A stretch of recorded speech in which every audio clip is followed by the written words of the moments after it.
with step 1 from the AA Big Book, which Jerry is going to read if you're going to stop.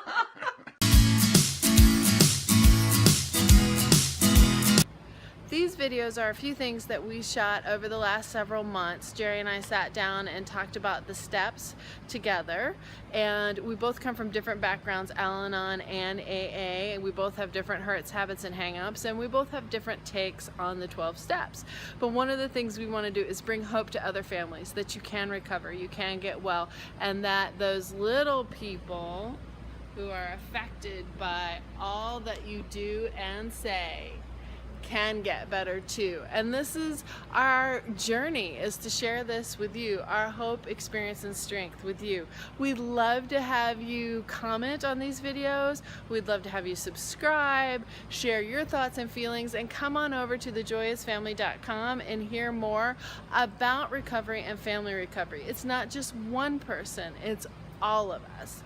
So we are those people, and we look forward to hearing what you think about these step videos. This is our mission, is to share with other people that we can do it, that the whole family can recover and the whole family can be well. Thank you so much for watching. Be sure and subscribe above. Hi, this is Tanya Joya with The Joyous Family, and this is... Hi, I'm Jerry Joya with The Joyous Family, and we are doing our first video on families in recovery. Okay, read it, Betty. Do I have to read it? I know by heart. Okay, share it with us. Okay, step 1. Do what your wife tells you and you will be happy. I'm just kidding. So she told me to read step 1, so I'm obviously disregarding my own step 1. Step 1 is came to believe that we are powerless over our addictions and that our lives have become unmanageable. Yes.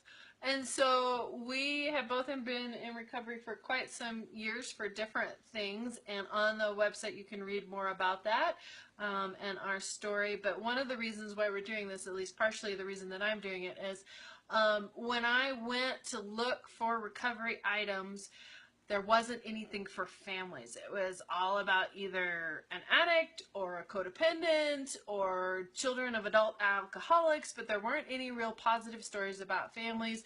There weren't any real families sharing things about recovery. And since we've been doing this in our separate programs, we have started in another program called Celebrate Recovery, which is a Christ-centered 12-step program. But what we'd like to start with tonight is Can I jump in there? Yeah, absolutely. I take some mild offense to the idea that other 12-step programs are not 12-step, or that are not Christ-centered, pardon my language. I mean, they started with the Oxford Group, which was a Christian organization, and they never really were originally about addictions. They were about character defects, which I guess are a form of addiction, but nonetheless, it was always Christ-centered.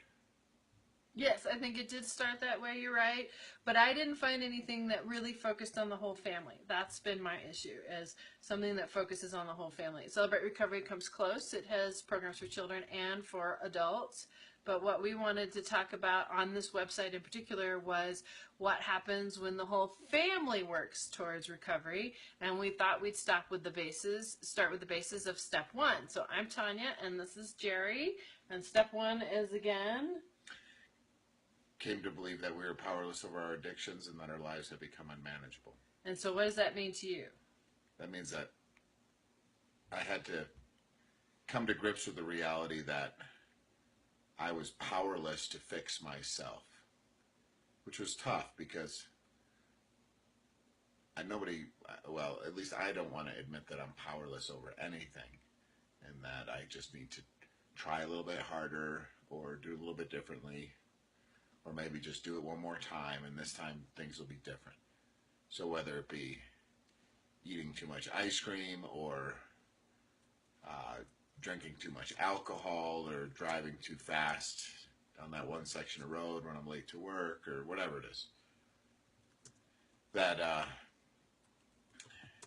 eventually I reach a level of compulsion, of obsession, that I can no longer make rational choices in regard to limiting my destructive behaviors.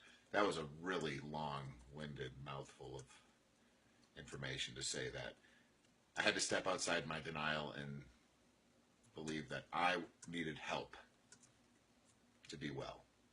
How's that? That's better. And mine is about control issues. That knowing that I was powerless over another person, that I was powerless over some of my own actions, that I was powerless over circumstances, and that for me I had to turn to in Al-Anon and a higher power. And in Celebrate Recovery, we use the term Jesus Christ as the higher power, which is something that both Jerry and I believe is the strongest power that you can turn to. So realizing that I did not have control, that I was powerless, was both a relief and a problem at the same time. And I really struggled with letting that go. Sometimes I even return to the first step when I get frustrated, because I have to go back to that I am powerless over anybody else or anything else, and that I really only have choices for myself, and I can't make choices for somebody else. Now, that doesn't mean I can't set boundaries around my own choices, and we can talk about boundaries too, but it does mean that I am powerless over somebody else, and to get well, I had to accept that.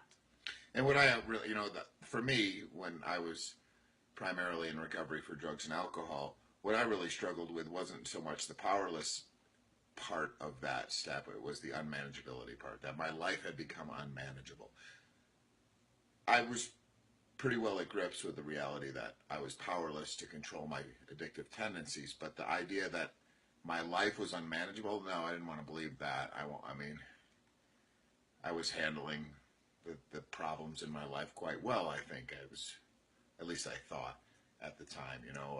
Tanya and I were separated, and I was doing the split household thing and trying to take care of our property while Tanya wasn't there, and trying to take care of all the hoops that probation wanted me to jump through, and the re-education camp that the state was sending me through. I was negotiating all of that, and I was really, because I was putting in such effort to